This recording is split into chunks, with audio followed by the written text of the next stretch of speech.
강아지들을 키우면서 정말 많이 보는 행동이 낑낑거리거나 앞발로 툭툭 치는 행동인데요. 그때마다 왜 이러는 거지 하고 의문이 드는 거예요. 그런데 어느 날은 둥이가 앞발로 저를 툭툭 치길래 뭘 원하는지 잘 몰라서 쓰다듬어 줬거든요. 그랬더니 답답하다는 표정으로 그냥 들어눕더라고요. 이런 일이 반복되니까 내가 뭔가를 놓치고 있나 싶어서 그날부터 매일 1시간씩 강아지 행동 언어에 대해서 공부했던 것 같아요. 유명 수의사들의 강의를 듣고 행동학책도 30번쯤 읽고 나니까 알게 된 것이 있어요.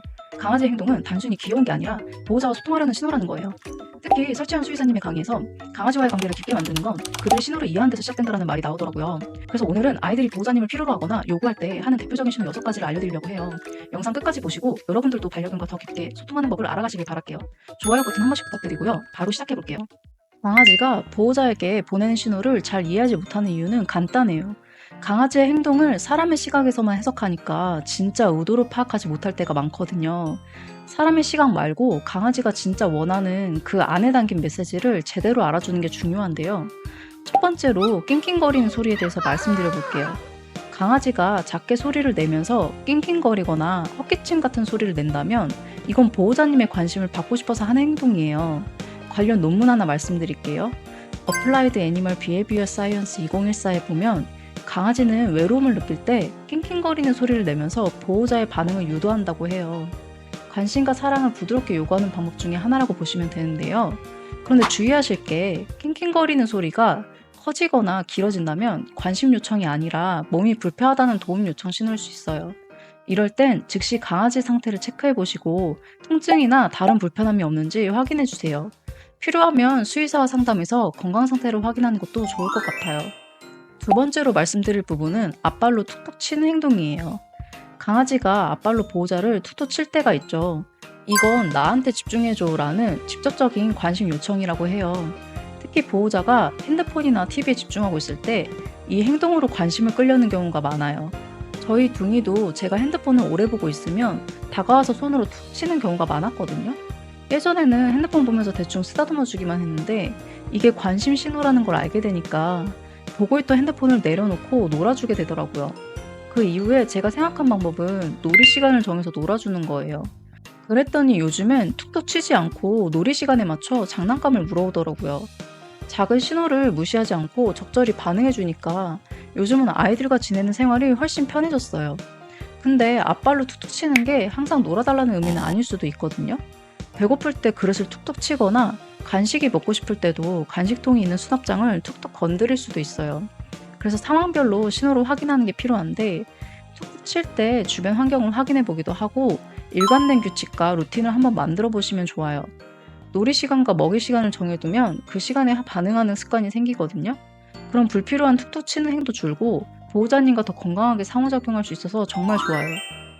세 번째로 사고를 치는 행동에 대해 말씀드릴게요. 혹시 아이들이 가구를 물어뜯거나 쓰레기통을 뒤집어 놔서 집안이 엉망이 된 적 있으세요? 강아지의 이런 행동은 그냥 단순하게 나 심심해요 라는 메시지래요.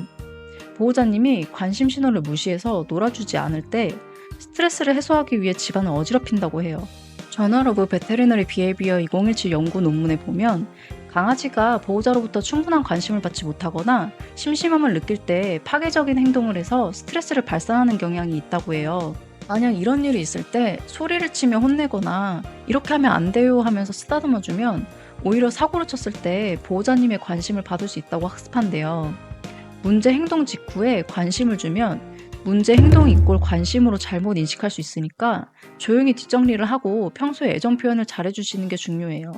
특히 평소에 그렇지 않던 배변 실수를 하거나 입질을 하면서 공격적인 행동을 보이면 스트레스나 외로움이 원인일 가능성이 높다고 해요.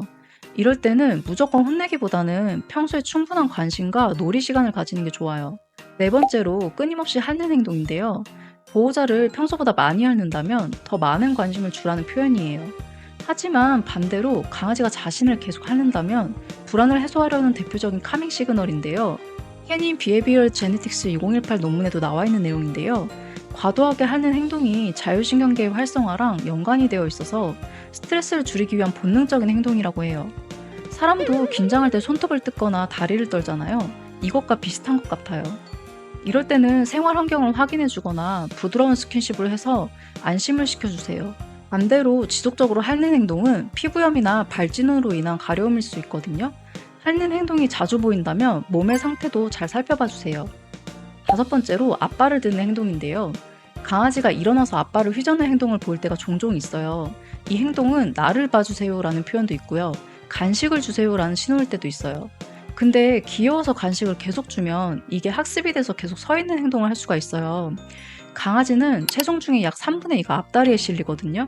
그래서 뒷다리로 서는 행동이 습관이 되면 관절에 정말 큰 부담을 줄 수 있어요. 슬개골이나 고관절, 척추 부상으로 이어질 가능성이 높아서 주의가 필요해요. 이럴 땐 앉아라고 말을 해서 대체 행동으로 유도하고 앉았을 때 보상을 해주세요.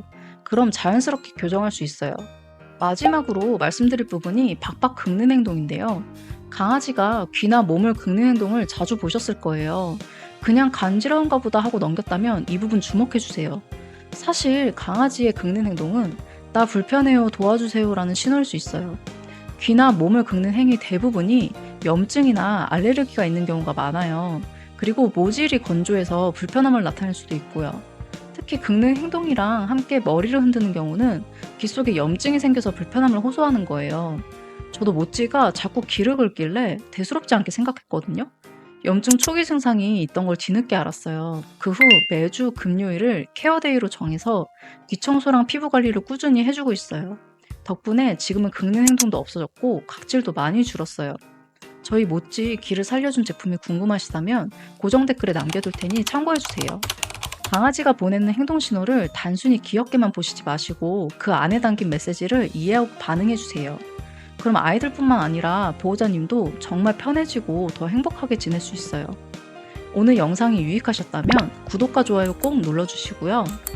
여러분의 강아지가 보내는 독특한 신호나 궁금한 점이 있다면 댓글로 남겨주세요. 다음 영상은 반려견의 수명을 단축시키는 보호자의 행동에 대해서 말씀드릴게요. 알림 설정 하셔서 이 부분도 꼭 챙겨가세요.